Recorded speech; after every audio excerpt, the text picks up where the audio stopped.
आदाब नाजरीन, आप देख रहे हैं प्रोग्राम अब तक सनम के साथ। रात के 9:30 बज चुके हैं और रात के 9:30 बजे आज के प्रोग्राम की अब तक की शुरुआत अफसोसनाक खबर से ही करेंगे जो शहर श्रीनगर में पेश आई है।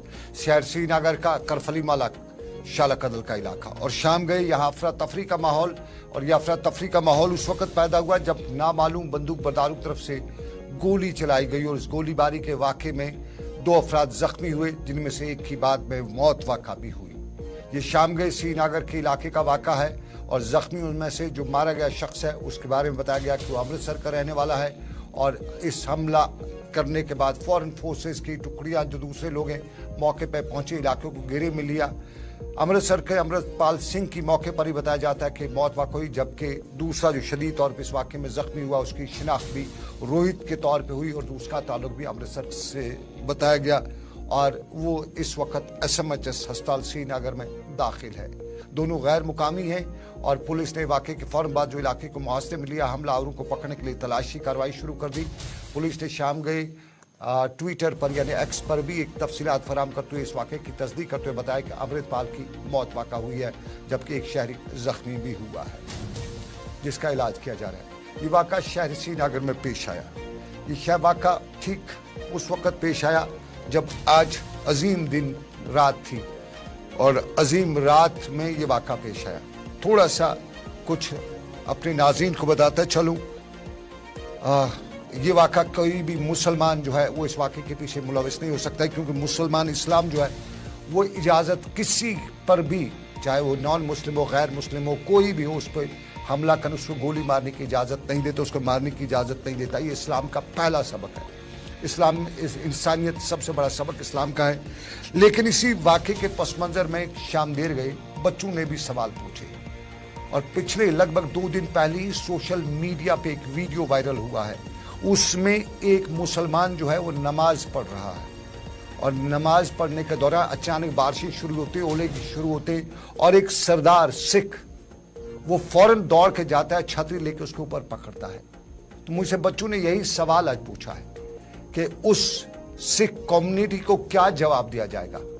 जो शाम गए ये वाक़ा पेश आया, ये 2 गैर रियासती सिख जिनके बारे में अभी तौर पे बताया जाता है, इसकी तस्दीक नहीं है। कुछ ने बताया है कि वो तरखान काम से पेशे से थे, कुछ ने बताया कि लोकल पर जो है फेरी वाले थे।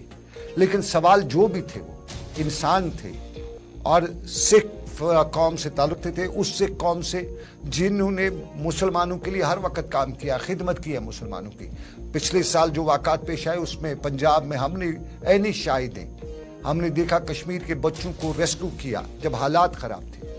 जब मुसलमान बच्चों को जो कश्मीर से लड़के थे उनको रेस्क्यू किया और उसके बाद एक बॉन्डिंग बन रही थी सिख कौम के साथ। ये सिख कौम के लोग जो है हर वक्त मुसलमानों के साथ शाना बशाना खड़ा होते थे। और आज जो वाक़ा पेश आया इसके बाद में मुझे बच्चों ने सवाल किया कि क्या जवाब दिया जाएगा उस सिख को जिसने मुसलमान को नमाज पढ़ते हुए देखा और फौरन छतरी लेके आया कि नमाज पढ़ रहा है, इसकी नमाज में खलल ना हो। तो वो भी इंसान था, ये भी इंसान थे। और मारने वाला जो अपने आप को इंसान कहता है, शायद वो मारने वाला इंसान नहीं हो सकता है। इस्लाम की तो मुसलमान की तो गुंजाइश ही नहीं है उसमें। सियासत अपनी जगह पे, हालात अपनी जगह पे, लेकिन ज़मीनी हक़ाइक़ भी इम्पोर्टेंट रोल अदा करते हैं। तो ये वो तस्वीर का पहलू जिस पे आंख बंद नहीं की जा सकती। हो सकता है कुछ लोग मेरी इस एनालिसिस को, इस हालात को किसी और एंगल से भी ले लें, लेकिन उनके लिए बताता चलूँ कि ज़िंदगी और मौत का फैसला रब कायनात के हाथ में होता है, लेकिन हकीकत बता देनी चाहिए। और हकीकत यह है जो बच्चों ने सवाल किया है उसका जवाब मैं उन लोगों से भी पूछना चाहूँगा जिन्हें ये वाक़ा पेश आया। मैं नहीं जानता किसने किया है, न पता चला है मुसलमान ने किया, गैर मुस्लिम ने किया, किसने किया।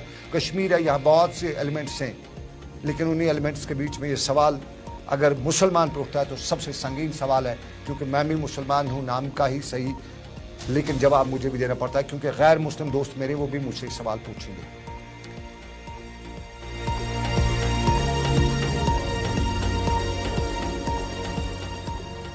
और नाज़रीन